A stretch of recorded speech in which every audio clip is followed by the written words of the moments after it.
আজকে দেখাবো এশিয়ার জনপ্রিয় খাবার শনপাপড়ি কিভাবে তৈরি করে।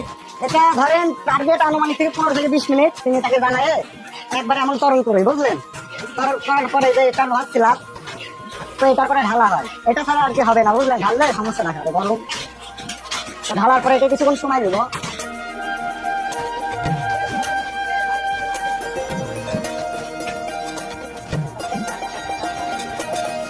জমানো এই চিনি শিরা প্রচুর গরম, অনেকটা কাঁচ গোলানোর মতো। এবার এগুলো নেওয়া হবে বিশাল বড় একটি পিঁড়ির উপর।